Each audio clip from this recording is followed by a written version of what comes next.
A więc zaczynajmy. Dzisiaj chciałbym z Wami omówić postać, która przewija się przez wielu tekstach gnostyckich i hermetyckich. I to jest postać obcego. Po grecku obcy jest allogenes, co dosłownie znaczy niepochodzący stąd.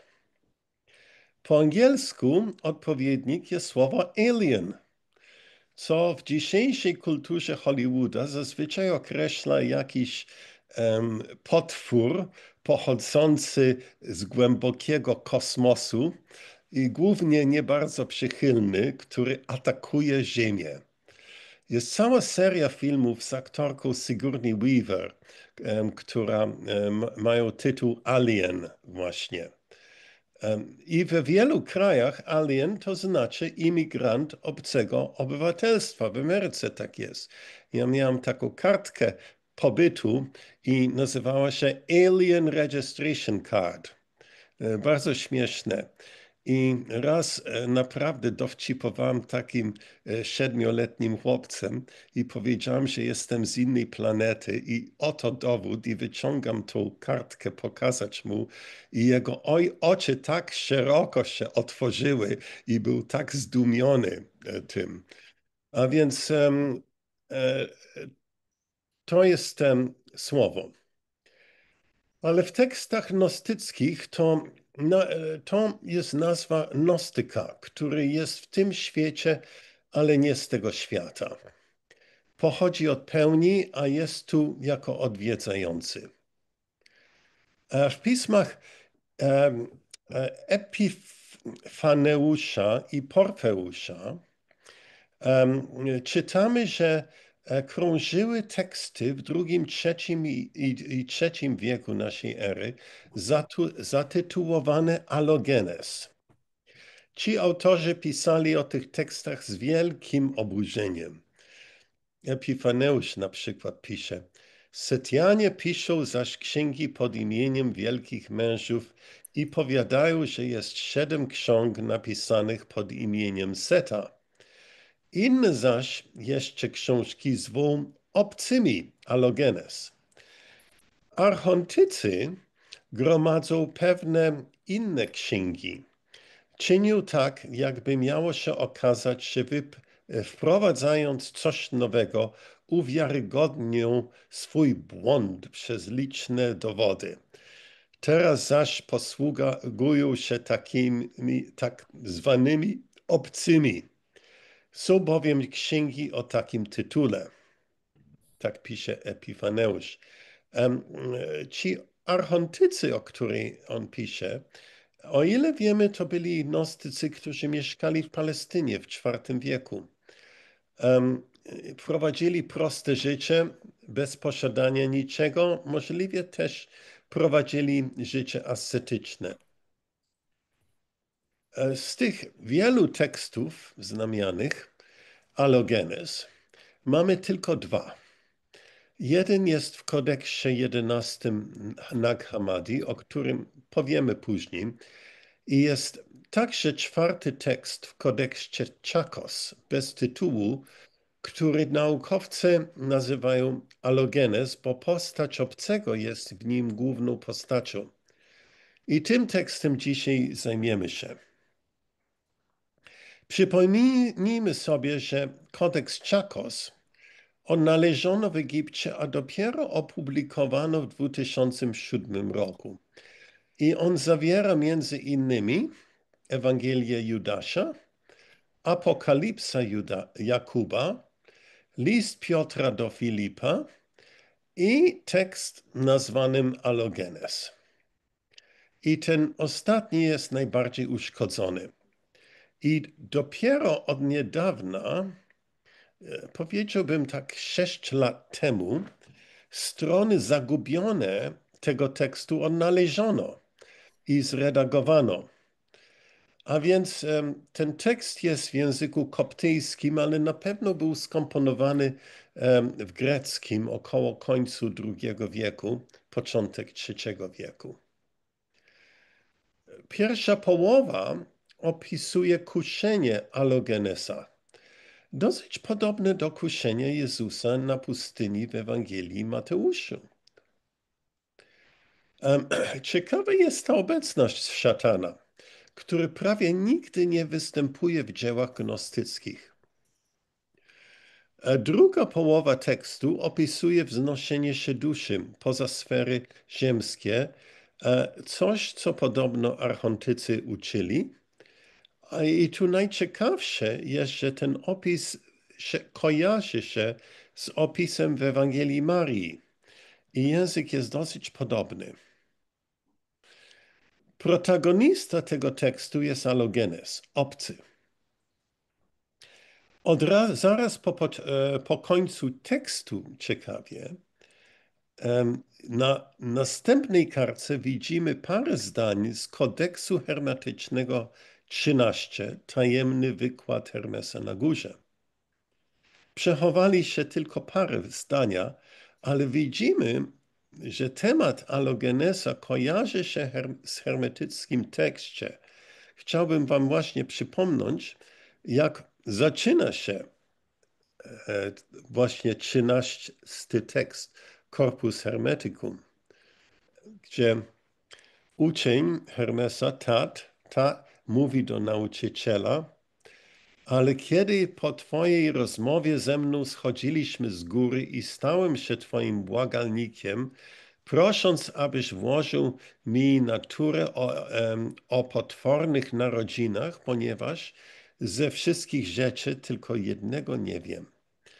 Odpowiedziałeś, że przekażesz mi ją, gdy stanę się obcy dla świata. Zauważcie te słowa. No stałem się gotowy i umocniłem swoją myśl przed ułudą świata.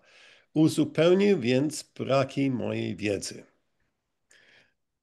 Temat tutaj obcego jest zupełnie jawny w tym hermetyckim tekście. I też to, że odosobnienie od świata jest pierwszym krokiem na drodze ku gnozy. Nasz tekst zaczyna się na górze Tabor. To jest tam, gdzie Jezus doświadczył przemienienia, gdzie wziął 3 uczniów i oni widzieli, że jego ciało było zupełnie przemienione w ciało światła. A więc to można powiedzieć, że to, co oni zauważyli, to była inicjacja Jezusa, jego przemienienie w coś. I potem powiedział im, żeby nic nie mówili nikomu o tym. A więc Góra Tabor to jest miejsce sakralne. Notabene na granicach Francji i Włoszech jest także Góra Tabor, którą odwiedziłem i zrobiło na mnie niemałe wrażenie. To jest bardzo dziwne i sakralne miejsce też. A więc nazywa się Tabor i to jest na granicy Włoszech i Francji.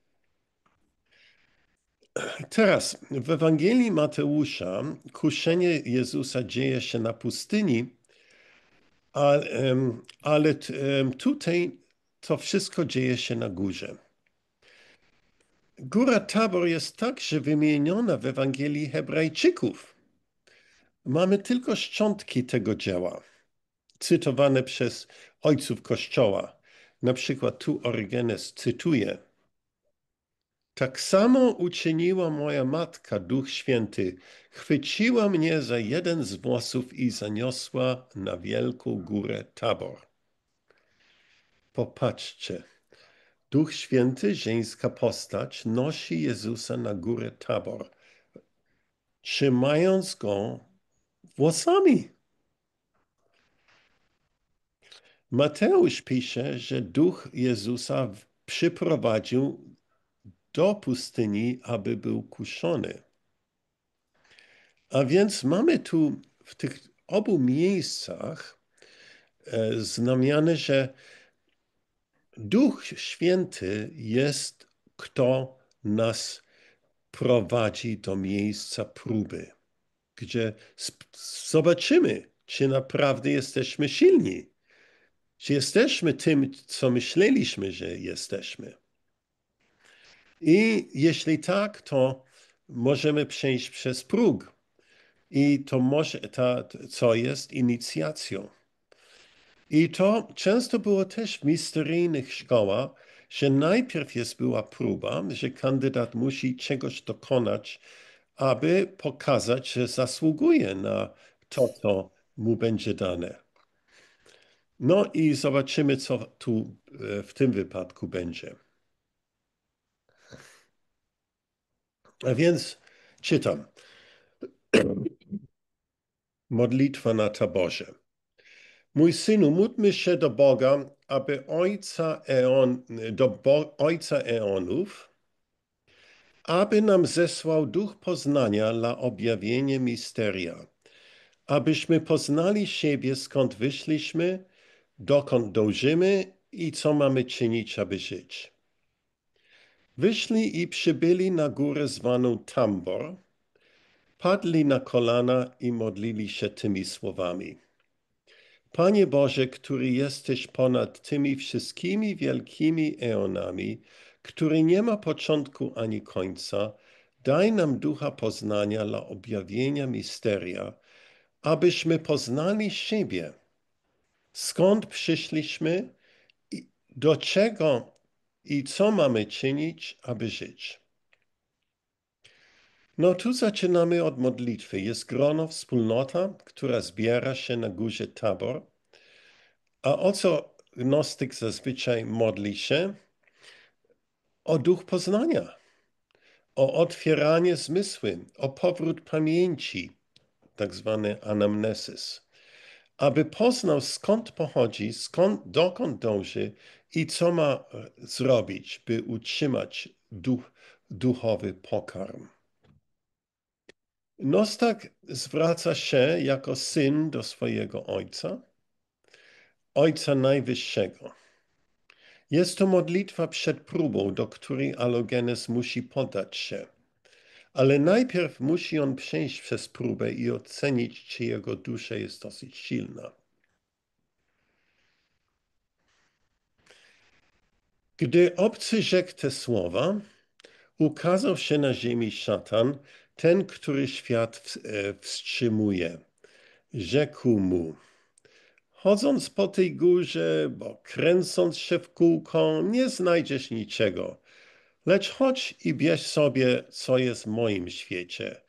Jedz z moich smakołyków, bierz dla siebie srebro, złoto i szaty. Szatan nieczęsto jest wspomniany w pismach gnostyckich. Jedyne inne miejsce, o którym wiem, jest w Apokryfie Jakuba. Tekst, który jeszcze nie czytałem z wami, ale znajdziecie na stronie.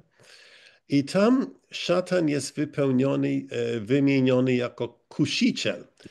A tu Jezus uczniom mówi, że to kuszenie szatana jest konieczne dla człowieka.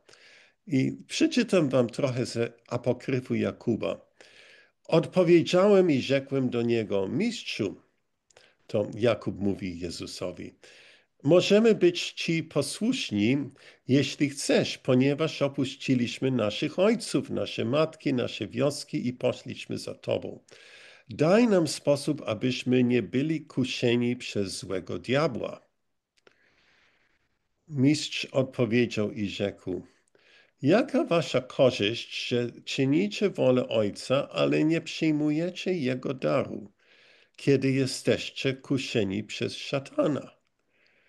Ale jeśli jesteście uciskani przez szatana i prześladowani, a wypełniacie wolę Ojca, mówiąc, że On was pokocha, uczyni was równymi ze mną i uzna was za umiłowanych według swojej myśli i naszego wyboru.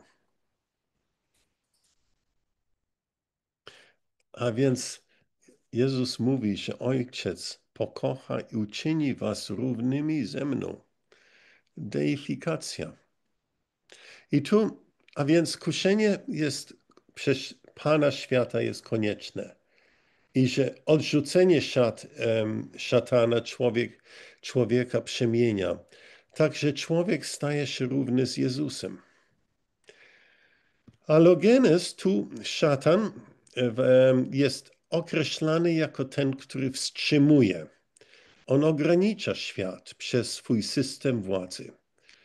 Pan świata najpierw mówi mu, co ty robisz na tej górze? Przecież sam kręcisz się w kółko i nic nie znajdziesz.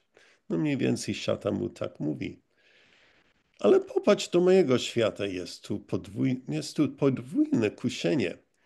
Pierwsze, aby zrezygnować z chodzenia na górę, gdzie człowiek doświadcza połączenia z światem transcendentalnym. Często bez gnozy wydaje nam się, że chodzimy w kółko. Mamy chęć poddać się, bo nic się nie dzieje.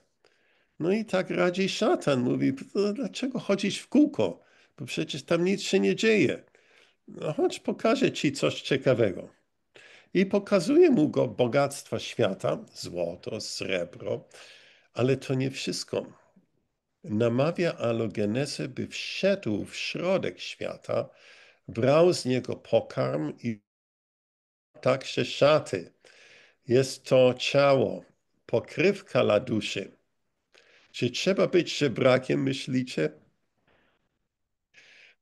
Problem dla Alogenesa i Gnostyka nie jest to, że przecież musimy mieć ciała i musimy mieć dom nad głową.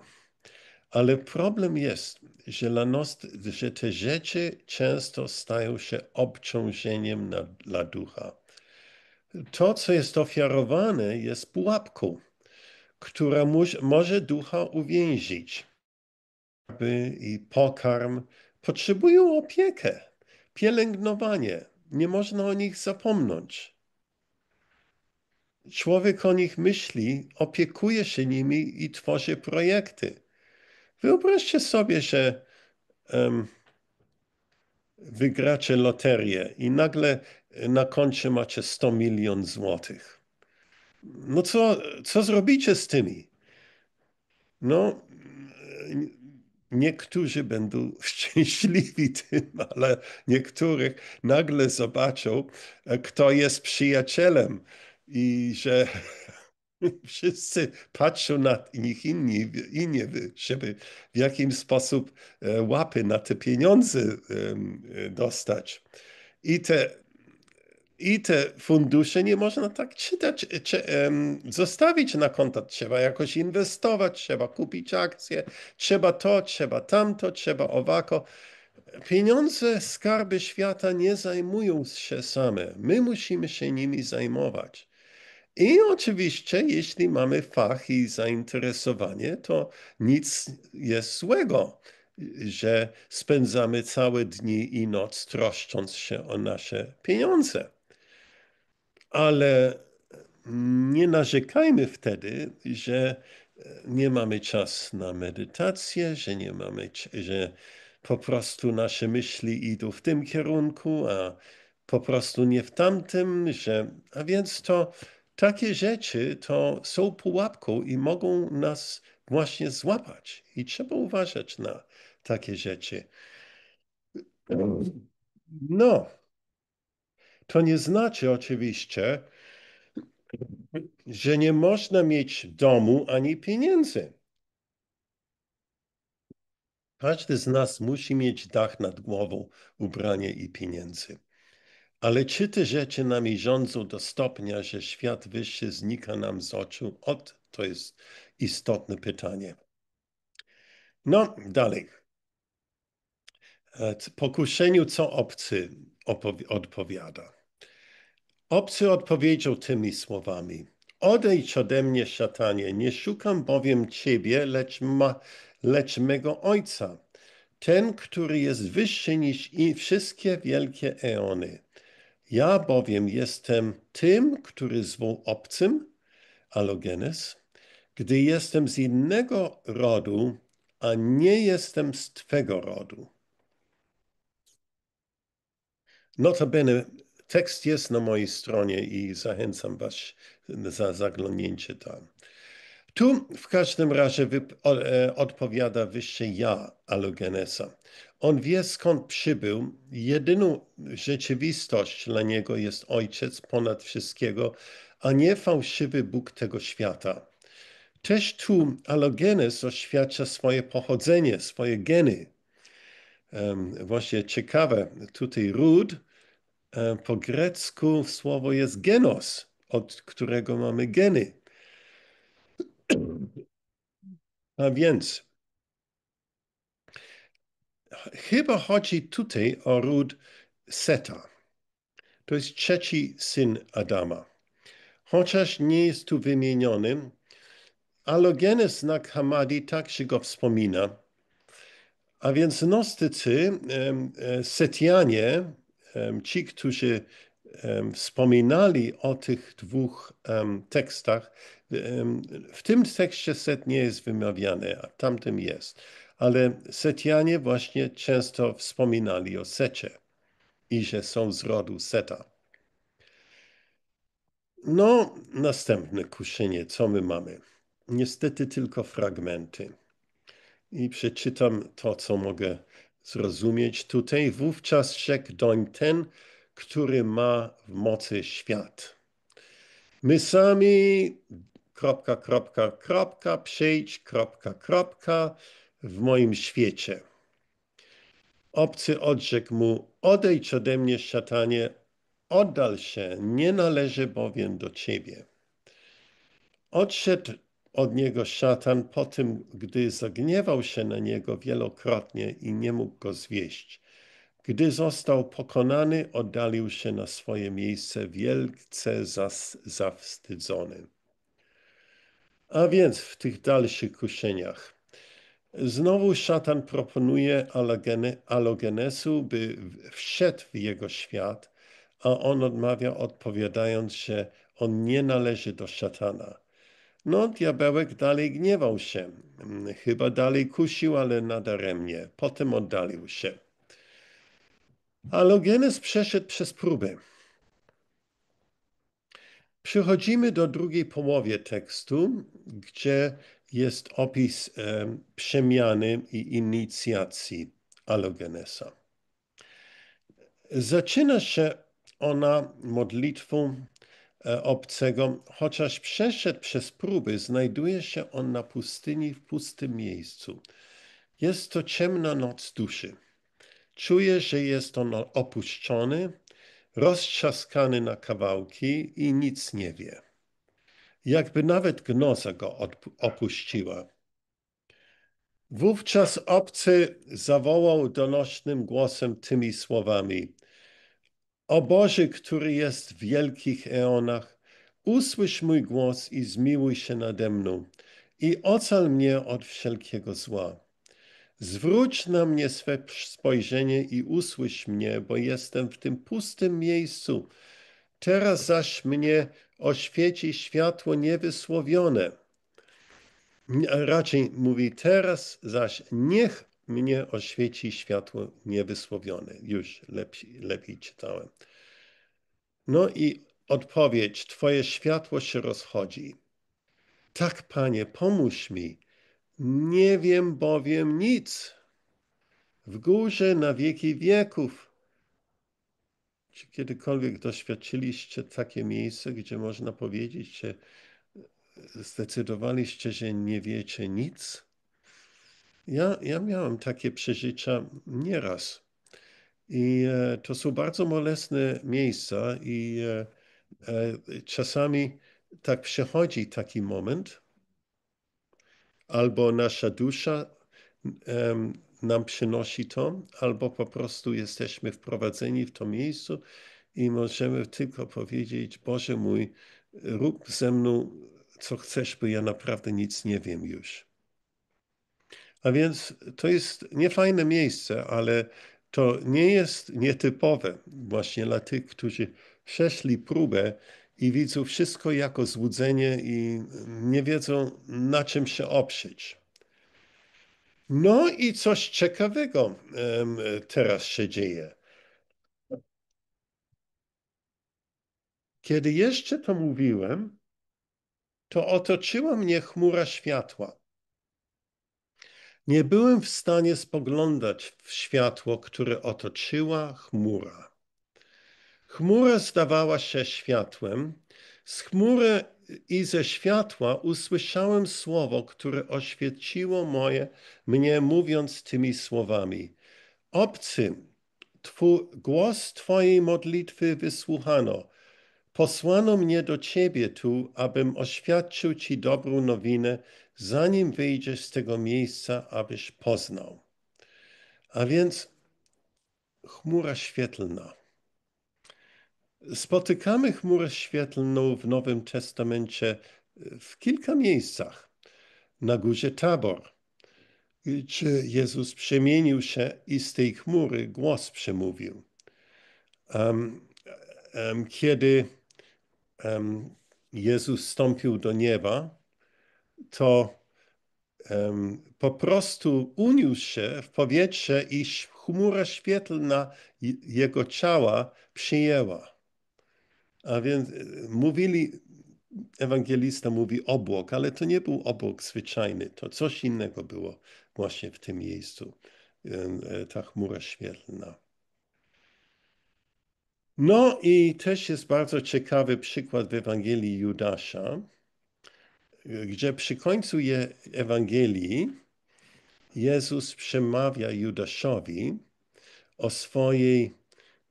o swoim przeznaczeniu i mówi: podnieś oczy i zobacz obłok i światłość, która jest w nim, i gwiazdy, które go otaczają. Gwiazda, która jest na przedzie, to Twoja gwiazda.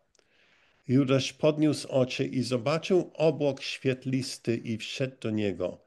Ci, którzy stali niżej, usłyszeli głos wychodzący z obłoku, który głosił, jest przerwany, ale czytamy słowa wielki ród, obraz. W tym wypadku i w innych cytowanych wypadkach często głos przemawia z obłoku światła. Nie wiadomo, w jednym wypadku my znamy własność tego głosu, kiedy słyszeliśmy na górze Tabor, że ten głos mówi: oto mój syn umiłowany. A więc głos Ojca. A więc ten obłok jest obrazem czegoś transcendentalnego, poza zmysłami człowieka. Może z zmysłami ducha możemy go pojąć. Często nic nie widać poza światłem i głosem. No i teraz przemienienie obcego jest tu wskazane jako wstąpienie do obłoku świetlnego. I co dalej dzieje się? No, mamy opis wizji. Powiedziano obcemu, że to, co widzi, jest to, co będziesz po śmierci. Jest to wstąpienie przez sfery świata do Ogdoadu. Podobne jak w Ewangelii Marii i innych opisach wznoszeniu się duszy. I przy każdym stopniu jest strażnik, który przeszkadza duszy w swojej drodze i zabrania dalszego postępu, i trzeba wiedzieć, jak odpowiedzieć temu strażnikowi. Tutaj wszystko jest bardzo sprostowane, że te odpowiedzi są identyczne i nawet pytania są identyczne. Ale ciekawe są te nazwy tych różnych sfer, gdzie dusza musi przejść. I czytam dalej. Objawić, rozwiązać ciało, duch, coś tam niebie. Kiedy wyjdziesz z ciała, przejdziesz do pierwszej mocy, która jest mocą pożądania. A ona cię pochwyci, zapyta cię, dokąd idziesz, obcy. Ty zaś powiedz mu, tego, który wstrzymał mnie, zabito, a ja zostałem uwolniony. Idę do mego Ojca, który jest ponad wszelkimi eonami. I ta moc cię wypuści. A więc pytanie jest, dokąd idziesz? I odpowiedź jest według formuły. I w Ewangelii Marii czytamy tej formuły przy 5. bramie, gdzie dusza odrzekła, mówiąc: to, co mnie pochwyciło, zostało zabite, a to, co mnie otacza, zostało zniszczone. A pożądanie skończyło się ignorancją i ignorancja ustała. Taka jest odpowiedź Ewangelii Marii. Co mnie pochwyciło, zostało zabite. A tutaj w tej Alogenes odpowiedź jest tego, który wstrzymał mnie zabito, a ja zostałem uwolniony i idę do mojego Ojca. Bardzo podobne odpowiedzi. No i teraz czytamy dalej w Alogenes. A więc przechodzimy przez bramy moc pożądania, moc ciemności, niewiedza, poszukiwanie śmierci, królestwo ciała i głupia mądrość ciała. A w Ewangelii Marii mamy te bramy. Pierwsza brama to samo, w jednym tekście moc ciemności, w Marii jest ciemność. Następna brama ta sama, niewiedza, niewiedza. Trzecia brama, poszukiwanie śmierci, jest ta sama w dwóch tekstach. Potem królestwo ciała jest ta sama i głupia mądrość ciała jest też ta sama. I dodatkowa brama jest w Ewangelii Marii mądrość gniewna. No, przeczytam tekst w nasz Alogenes. Wówczas przejdziesz w ręce drugiej mocy, która jest mocą ciemności, a ona cię pochwyci, zapyta cię, dokąd idziesz. Ty zaś powiesz, tego, który wstrzymał mnie zabito, a ja zostałem uwolniony. Idę do mego Ojca, który jest nad wszystkimi wielkimi eonami. Wówczas ona cię wypuści. Przyjdziesz kolejnie do trzeciej mocy, którą zwą niewiedzą, a ona cię pochwyci i zapyta cię, dokąd idziesz, obcy? Ty zaś jej powiesz, tego, który mnie wstrzymał, zabito, a ja zostałem uwolniony. Idę do mego Ojca, który jest nad wszystkimi wielkimi eonami. A ona cię wypuści. Przyjdziesz do czwartej mocy, którą zwą poszukiwanie śmierci i zapyta ciebie, dokąd idziesz, obcy. I ty powiesz, tego, który wstrzymał mnie zabito, a ja zostałem uwolniony.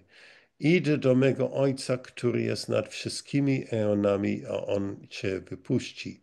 I tak podobno było z szóstą mocą i siódmą mocą.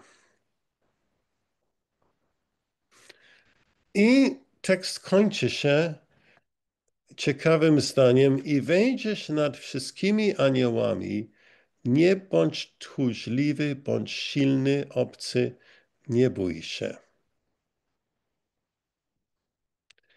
Najpierw zajmiemy się pytaniami. To, że mamy pytania i odpowiedź jako referenc, sugeruje, że może jest tu opis obrzędu inicjacyjnego, że jesteśmy w wspólnocie, a Alogenes, obcy, który przeszedł przez kuszenie na górze, doświadczył świetlny obłok, przechodzi przez 7 bram nieba i że przy każdej w sobie musi oświadomić sobie te siły, które go wstrzymują. To jest taki proces, gdzie trzeba poznać w sobie te siły archontów, które działają w nas. My mamy ich od urodzenia, tak czytamy właśnie w tajemnym kazaniu na górze. Tak hermetycy pisali, że my mamy te siły archoniczne w sobie, ale musimy je uświadomić w sobie, zanim one nas puszczą, bo inaczej dalej nie możemy przejść. Będziemy zawsze wstrzymani przez to i tamto, psychologiczne traumy, rany, jakieś inne uwarunkowania, te rzeczy będą nas trzymać i musimy je pokonać. I tutaj właśnie jest wznamiane, że ten, który przechodzi właśnie przez tę inicjację, on spotyka się z każdą siłą i musi, można powiedzieć, ją w sobie zrealizować, czy ujawnić ją w sobie, żeby była w sobie, nim realna. I wtedy może ją odrzucić. I tak to się dzieje w tym tekście. No, nie mamy koniec tego tekstu. Na następnej stronie mamy przechowane początki i pierwsze zdania z sekretnej nauce na górze. No, same oświecenie nie jest końcem drogi. Człowiek musi, póki jeszcze jest w ciele, zmierzyć się z tymi siłami w swojej duszy, które pochodzą od archontów. Każda musi być spotkana. Jest tylko pokonana przez gnozę. To tylko kiedy mamy wgląd w tą sytuację, która nas trzyma i nie puszcza dalej, to możemy być uwolnieni. Ale potrzeba tego wglądu. I można powiedzieć, intuicyjny wgląd, kiedy mamy obraz całego problemu i widzimy go z lotu ptaka i widzimy, że to nie jest to, co nasz niższy umysł myśli, ale jest coś dużo większego w tym. Nie wiem, czy to przemawiam sensownie, ale spróbujcie to sami. Właśnie, ale to potrzebuje obserwacji i widzieć to z, wiek, z miejsca, gdzie jest większy horyzont. I potem są te ostatnie słowa, które możemy odszyfrować. Są nie bój się. Po przemienieniu strach nie istnieje. Podobno wtajemniczenie misteryjne, na przykład misteria eluzejskie lub inne, jeden rezultat jest, że ci wtajemniczeni już dalej nie bali się śmierci. Po prostu wyszli i śmierć dla nich było nic. A więc to wtajemniczenie może, że jeden z skutków jest brak strachu, jest dodatkowa siła. No, a więc o czym jest ten tekst? Ten tekst omawia, w jaki sposób obcy przyjmuje gnozę. Ten proces odzwierciedla to, co Jezus sam doświadczył. Nawet w kanonicznych Ewangeliach nigdzie nie jest opisane, że Jezus przyszedł na świat w pełnej wiedzy o tym, kim On był. Pierwszy krok jest stanie się obcym dla świata. Ale wtedy jest próba. Zobacz sam, bracie, czy masz siłę odrzucić wszystko, co świat ci daje. I to nie jest łatwo. Ktoś ci da 100 milionów złotych, co zrobisz z nimi? Mam nadzieję, że ja nigdy nie będę miał takie przekleństwo. No i potem jest obudzenie gnozy w formie obłoku świetlnego. I wchodząc do tego obłoku, człowiek musi jeszcze przejść przez 7 bramy niebieskie i udowodnić, że pokonał te siły archoniczne, które go wstrzymują. I na koniec człowiek jest przemieniony i budzi się nowy człowiek bez bojaźni. Tyle chciałem wam powiedzieć o tym tekście. Dziękuję za słuchanie i przejdźmy do dyskusji.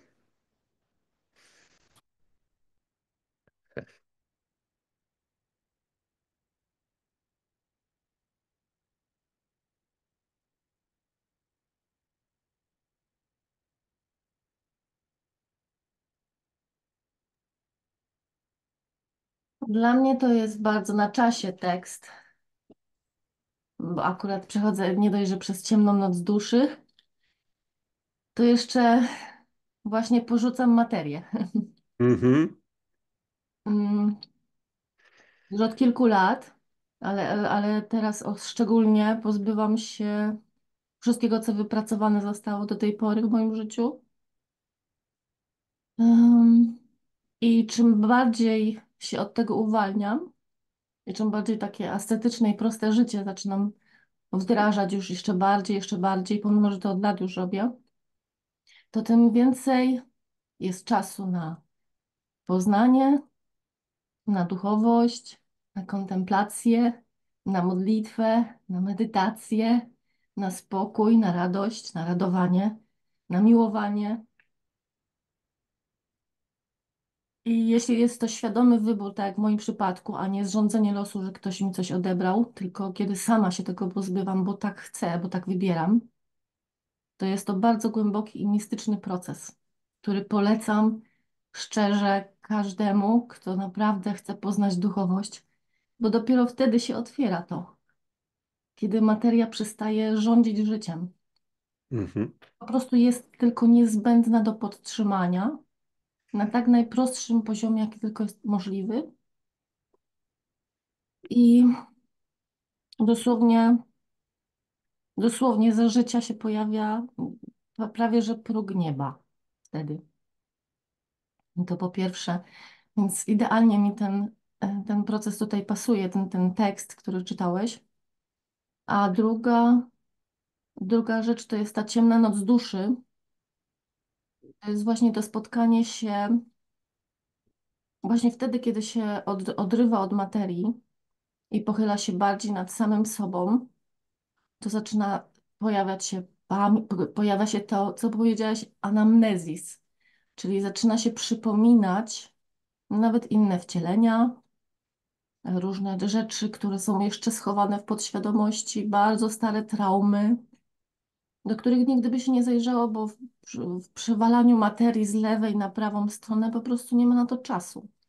Nawet nie ma chwili, żeby to samo wypłynęło, a kiedy zatrzymuje się bieg i pęd życia, to zaczyna to po prostu samo z siebie się pojawiać i oczyszczać. I przez to też trzeba przejść i jest to bardzo też wartościowy i niezwykle przemieniający proces, kiedy cała ta ciemność i to cierpienie, które było ukryte pod maskami dla tego świata, kiedy ono w końcu zaczyna wypływać i poznajesz wtedy siebie, bo ty tam jesteś w tym cierpieniu i w tej pamięci ukrytej głęboko. Dopiero kiedy się to przytuli i pozna i przejdzie się przez tą ciemną noc, to, to naprawdę samoczynnie się oczyszcza wszystko. Dosłownie jakby wstawało nowe słońce w życiu. I to jest akurat to, czego ja doświadczam. Dziękuję, Indy. Rozumiem. Jeśli mogę, ja też mam podobną refleksję. Właśnie. Myślę, że żeby zacząć cokolwiek, trzeba najpierw poznać samego siebie, ale nie jest to takie proste, jak się może wydawać. Także najpierw trzeba być w tej ciemności na chwilę, żeby wyciszyć wszystko, co jest dookoła i zapytać się, kim jestem, zobaczyć w środek siebie. I to nie jest takie proste, że kim jestem, że nazywam się tak i tak, jestem stąd i stąd, tylko kim ja naprawdę jestem, skąd ja jestem. Czy ja jestem tym prochem, czy ja jestem światłem, skąd jestem. I takie refleksje mogą przejść tylko w ciemności. I też w ciemności metaforycznej trochę, znaczy, że musimy siedzieć po ciemku, chociaż czasem i to pomaga, ale w ciemności takiej, że czasem trzeba się oddalić od wszystkiego, żeby usłyszeć samego siebie. I to też może być też trochę tak jak z tym kuszeniem, jak wspominałeś, że kuszenie, ale również przeszkoda, że szatan może być też takim jakby w pewno może i nie chce, ale jest również trochę pomocny, ponieważ chcemy mieć wiedzę, chcemy być silniejszym. I jak to zrobić inaczej niż przez wyzwania? Mhm. Jeżeli chcę nie wiem, chcę być odważna, powiedzmy przykład, nie chcę się bać ciemności, więc muszę zgasić to światło, żeby doświadczyć tego i przejść przez to. Dziękuję. Ja myślę, że masz rację, tak. I oczywiście samo poznanie jest zasadnicze. I żeby poznać siebie i w tym wypadku, kiedy nasz bohater przechodził przez te 7 progi niebieskie, to muszą zmierzać się z każdą właśnie, każdym archontem tego nieba.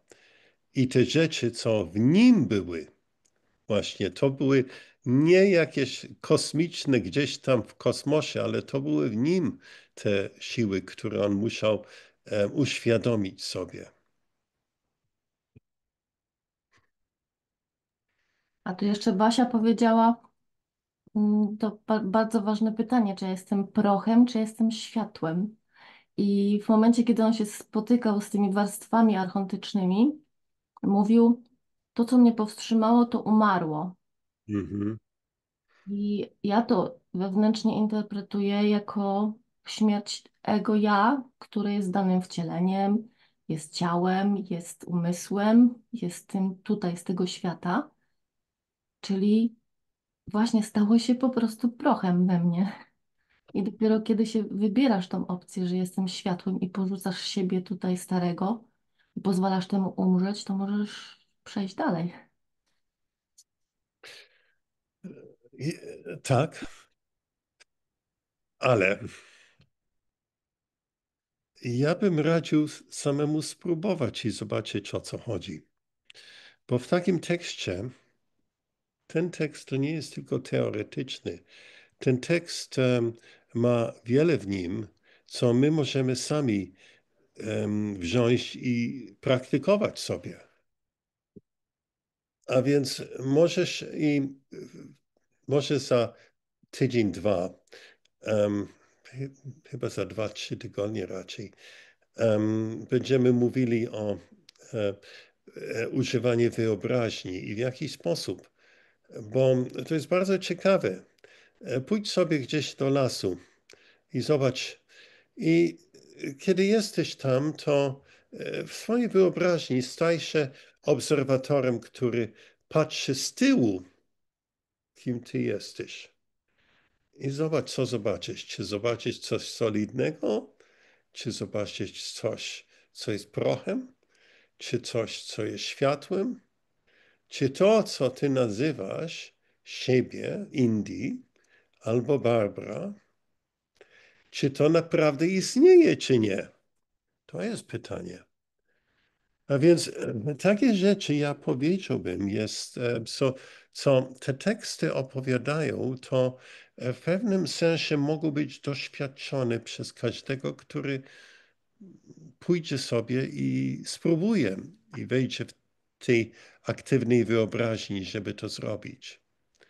A więc i sami doświadczycie, czy jesteście prochem, czy ciałem, czy światłem. Nawiązując do tego, co mówicie, przede wszystkim bardzo dziękuję za osobiste wypowiedzi. Mnie w tym tekście, jak czytam różne wersje Alogenesa, najważniejszą rzeczą jest takie poczucie, że prowadzi mnie duch poznania. O nim się mało mówi, ale w tych tekstach Alogenes to określenie duch poznania przejawia się wiele razy. Najwięcej, jak policzyłam, przejawia się słowo cisza. No, mam takie polonistyczne zboczenie, że liczę słowa, które najczęściej w tekście się ukazują, bo wydaje mi się, że to jest jakiś taki znak ważny. Cisza najczęściej się pojawia w tekście Alogenes. Poznanie siebie, samo poznanie siebie, różne odmiany tego określenia, no i duch poznania. Oczywiście nie mam potrzeby określania, wyjaśniania, czym jest duch poznania, bo to takie coś jak genius loci, taki duch miejsca, ale to nie jest duch miejsca, tylko duch w mojej własnej przestrzeni i on mnie prowadzi. No i jak mnie zaprowadził? Najciemniej pod latarnią. Zaprowadził mnie do tytułu. Alogenes tytułowy, tak? Nie pochodzący stąd.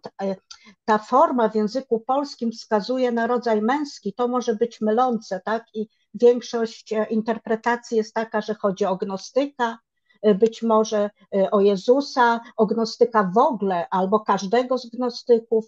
W każdym bądź razie człowiek, tak? On. A czemu nie przyjąć, bo ten duch poznania tak mi pokazuje energię żeńską. Czemu nie przyjąć, że alogenes to jest dusza ludzka? I tak naprawdę te wszystkie teksty mówiące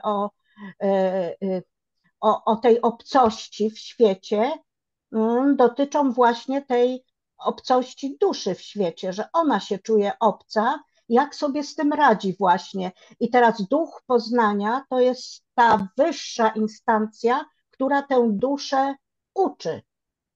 Uczy, jak żyć w świecie, nie zginąć od tego, że żyje w świecie, nie dać się uwieść temu światu, no bo nie muszę tłumaczyć, wszyscy wiemy, ile piękna też w świecie jest, no ale przede wszystkim tych wszystkich pokus i pożądań, więc żeby nie dać się tym mocom wszystkim, żeby dać odpór tym mocom i ocalić w duszy to życie samo w sobie.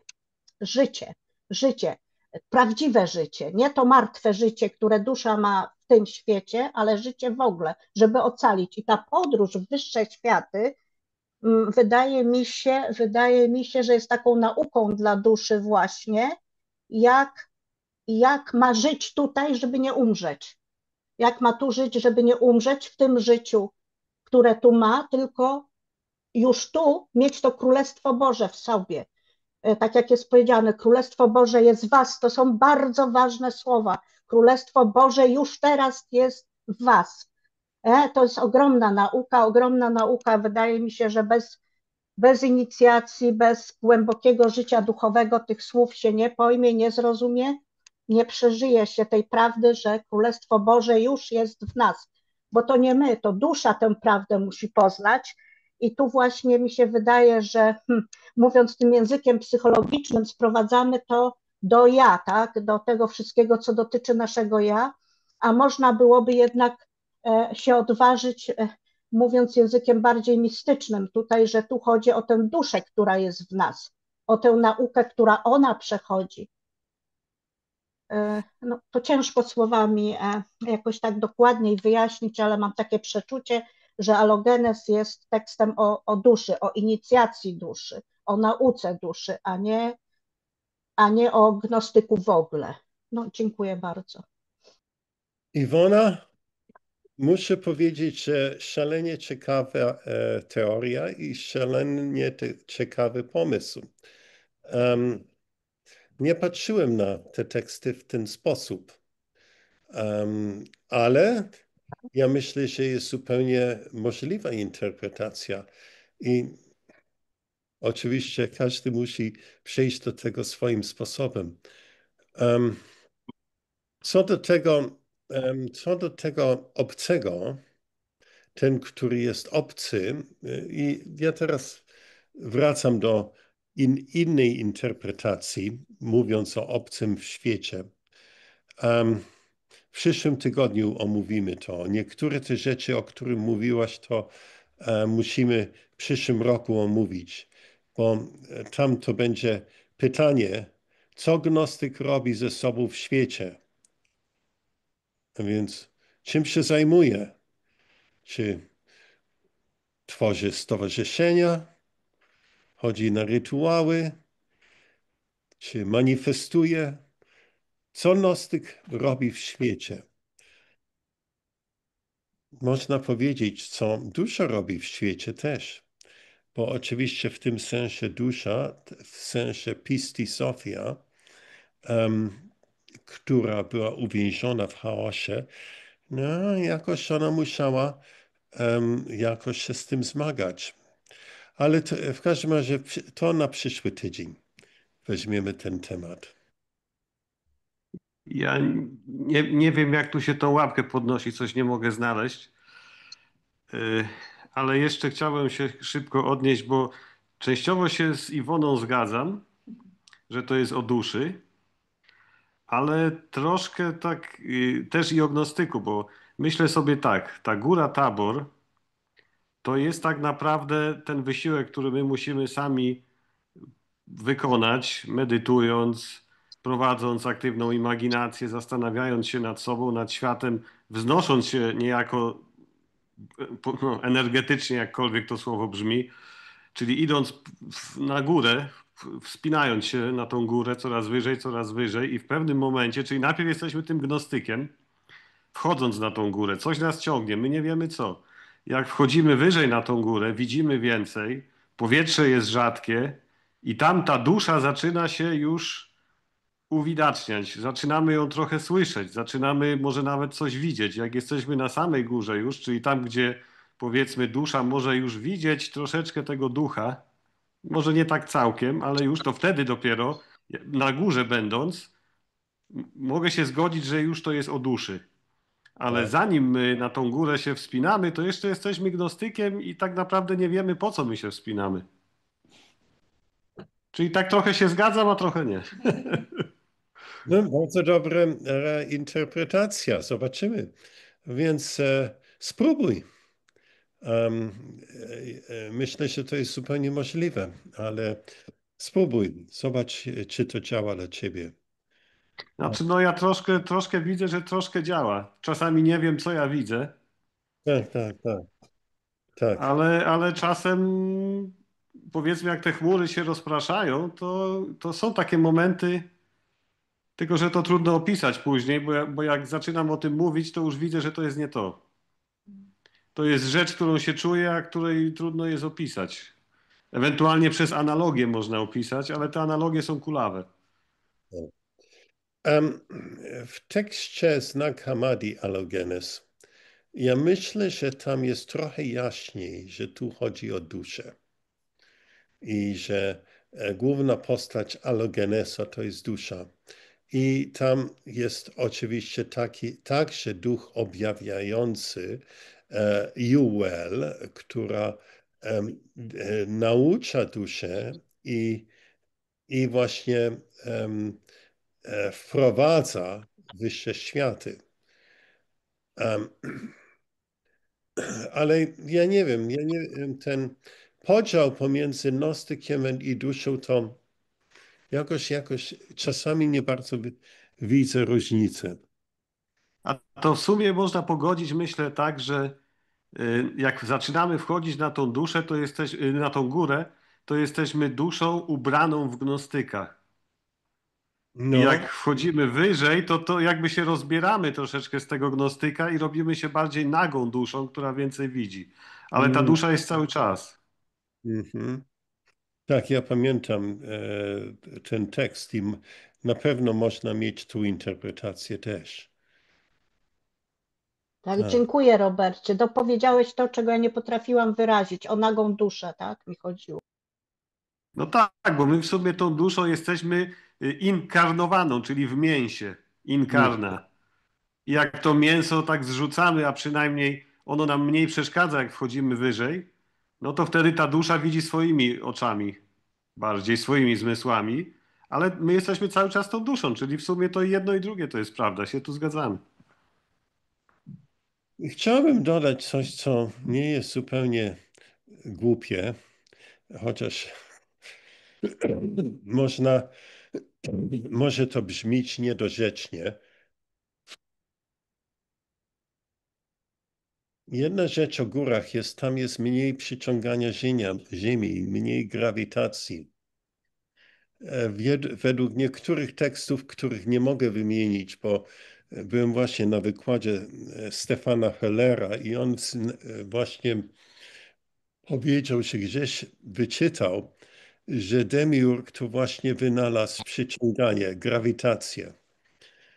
I że właśnie na górze jest ciut mniej grawitacji, czujemy, bo jesteśmy dalej od centrum Ziemi. A więc jest to miejsce, gdzie czujemy mniej obciążenia i jest więcej możliwości, żeby nałączyć kontakt z wyższymi światami. I może być coś w tym. Jezus zawsze szedł na górę, żeby modlić się. Nigdy nie słyszeliśmy, żeby on poszedł do morza i kąpał się, żeby modlić się. Zawsze poszedł na górę i może jest coś z tym, że tam jest mniej grawitacji. I weźmy niektórych świętych, jak święta Teresa Zawili, która w końcu pokonała przyciąganie Ziemi i zaczęła fruwać sobie. I weszła w ekstazję do tego stopnia, że w ogóle jej pokonała grawitację nad swoim ciałem. Może jest w tym jakieś znaczenie. Czyli wszystkie ptaki są zdecydowanie dalej niż człowiek. No, ja o świadomości ptakach nie wiem, ale wiem, że od czasu, kiedy pamiętam, kiedy miałem 5 lat i słyszałem najpierw o Supermanie, że on latał, ja tak strasznie chciałem być Supermanem i żeby latać, bo to wydawało mi się, że to jest naprawdę największa frajda, żeby latać. A więc tak to chciałem. Ja myślę, że jest kwestia jeszcze archetypu zbiorowego. Tutaj w przypadku Alogenesa bardzo istotna. Bo ja myślę, że kiedy zaczynasz żyć faktycznie duchowo, to twoje ucho się wyostrza i bardzo istotne kwestie potrafisz wyłapać u siebie i w innych. Mhm. A myślę, że czasami kwestia technologii jest dosyć istotna, jak coś zrobić, nie? Wiele osób myśli, że przechytrzy samego Boga, bo to jest jakaś koncepcja, znamy to z bajki o Szewczyku, Dratewce i tak dalej. Różne są metody dotarcia do tego punktu, który jest na szczycie samej góry, ale to nie jest taka prosta sprawa, mówi o tym w Ajonie Jung, we wspomnieniach, snach, myślach. Ma nawet taki cytat, że jeśli ktoś pragnie otrzymać odpowiedź na stawianą przez obecną epokę kwestię zła, potrzebuje przede wszystkim dogłębnego samopoznania, to znaczy jak najlepszego poznania swej całości. Tak. Nie? Tak. Więc są też pozytywne aspekty tego wszystkiego tak naprawdę. I myślę, że dążenie do źródła światła i modlitwa do tego źródła światła wiele potrafią zmienić w naszym życiu. Ale kiedy idziemy za tym poznaniem, to to światło oświeca też naszą drogę, przynajmniej w jakimś aspekcie.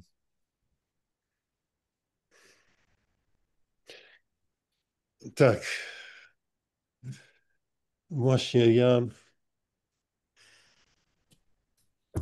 tak, właśnie to, żeby stać się świadomy to, co ciebie otacza i światło, które ciebie otacza i przenika, to jest dobra praktyka, żeby być tym świadomym. I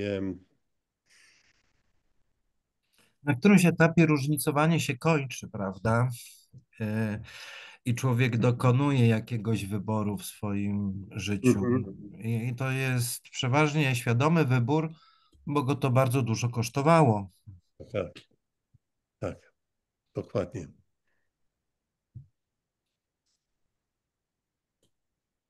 A ja mam takie pytanie, Pawle, Tak, Indy. bo tutaj i w tym tekście się pojawiło i pewnie w innych też taki moment, w którym em, jest takie zawołanie bezpośrednio do Boga, powiedzmy, Mhm. i, i przychodzi odpowiedź. Tak. Ale Jeśli dobrze pojmuję, to jakby gnostycy albo taki główny taki rdzeń tych nauk czy herezji chrześcijańskich opiera się na tym, że absolut y, nie jest bezpośrednio w świecie demiurga i Tak, bezpośrednio się tutaj jakby nie komunikuje, tylko poprzez swoich posłańców albo przez siły, które powstały z eonów, tak? tak. Więc kto wtedy odpowiedział? Ja myślę, że to jest jedno z prostszych pytań. W innym tekście Alogenes jest postać Juel. Juel to jest taki duch przewodniczący, a więc to, że ty modlisz się do Ojca i do Boga niepoznawalnego, to nie znaczy, że ten Bóg akurat ci odpowie, ale odpowiedź może przyjść w różnych formach i są różne siły i duchy służące, które mogą odpowiedzieć. I tak jak w tym tekście i w tekście Alogenes z Nag Hammadi jest ta postać Juel, co jest anielska postać, tak jak jeden z archaniołów, która często towarzyszy inicjacji i pomaga właśnie w sytuacjach, gdzie jest inicjacja. I ja mam wrażenie, że tutaj to odpowiedź przychodzi właśnie od tej postaci. I w sumie to jest to samo, jakby przychodziła bezpośrednio od najwyższego, od tego El Elyon, ale on Tak, jest zbyt potężny, żeby się wypowiedzieć sam. Zawsze robi to przez jakieś hierarchie pośrednie, przez aniołów, posłańców. Ja tak, nawet tak. nie wiem, czy kiedykolwiek Bóg się bezpośrednio wypowiada do człowieka. Zawsze chyba jest anioł Pana. Ja nie wiem, czy bezpośrednio kiedykolwiek jest możliwa taka komunikacja. Ale dusza w tym układzie, jeśli używać tej metafory, jest tym radarem, który potrafi wyłapywać sygnał Mm. wysyłany przez Boga, nie? Po to ona jest dana. Więc jeśli pielęgnujesz ten instrument w sobie i potrafisz odbierać te sygnały, to myślę, że sprawy zaczynają wtedy wyglądać tak, jak powinny. Tak. Tak. To ja mam kolejne pytanie. Dobrze. Skąd pochodzi według gnostyków dusza? O, od demiurga. W ujęciach Walentynian dusza to jest zespół naszych myśli i uczuć. I, i oni w apokryfie Jana to mamy opis, jak Demiurg stworzył duszę człowieka, dodawając trochę z jego światła i trochę z światła Sofii, ale nie aż tak dużo światła Sofii. A więc według gnostyków to dusza jeszcze ma sporo materiału od Jaldabaota. I teraz duch to jest coś innego. Duch to jest to nieskalane, ta iskra, którą nosimy. I ta iskra z tamtego świata, co jest naszą prawdziwą osobowość. Można to nazywać nasze wyższe ja. Ale to, co jest często określane w pismach gnostyckich, ale musisz uważać, bo to nie jest tak samo w każdym. A jest, że dusza to pochodzi raczej od tego świata i w końcu po śmierci powoli się rozkłada i to, co jest wartościowe i dobre, jest wzięte. No tak to jest. Właśnie trzeba właśnie uważać, mi się wydaje tutaj, bo bardzo często my gloryfikujemy tą duszę, którą mamy w sobie, ale to jest instrument. A często jest tak, że dusza staje się pod wpływem wielu czynników. To można przeczytać w Czerwonej Księdze Junga, prawda? Potrafi być opanowana jakimś dyskursem z kompleksami, czyli niezałatwionymi sprawami i tak dalej. Do życia duchowego trzeba jednak podchodzić z pewnego rodzaju pokorą i wiedzieć, że można sobie zrobić kuku, jeśli pewne rzeczy zlekceważymy. I dlatego psychologia jest tak bardzo ważna tutaj w tym zakresie, bo pozwala racjonalnie ocenić swoje własne siły. Tak. Dziękuję. Powiedziałbym, że to jest trafne. To jest ciekawe, bo niektóre tradycje właśnie dzielą duszę na duszę wyższą i duszę niższą, albo duszę ziemską i spoza, a niektóre właśnie określają to jako ducha i duszę, że dusza jest nośnikiem ducha, może być nośnikiem ducha i to się wszystko jakby wydaje tylko innym nazewnictwem tego samego. No tak jest. Coś właśnie z tego świata, czyli ta dusza ziemska, nie? Demiurga, i jest ten czynnik Królestwa Światła. No, z tego, co ja pamiętam, w gnostycyzmie to samo jest, że dusza też ma tą część wyższą, która się nazywa wyższym ja, czy tym umysłem, nous, tak? To było to nazewnictwo u kabalistów, to jest dusza święta, ale w każdym systemie jest taka część duszy, która już prawie dotyka ducha. Tak. Tak to jest. No i właśnie, to jest zawsze teraz pytanie, czy jak już jesteśmy na tej górze i widzimy ducha, to czy możemy się transfigurować jako dusza i jeszcze wyżej wznieść, czy ta część, która mówi o sobie ja, musi umrzeć? Według Platona umiera, ale przepraszam, według Arystotelesa umiera, a według Platona nie. Jest pojazdem, No to który niech żyje ciągnie Platon. nas wyżej. Niech żyje Platon, otóż to. Tak. Tak, tak. Ja zgadzam się o Platonie.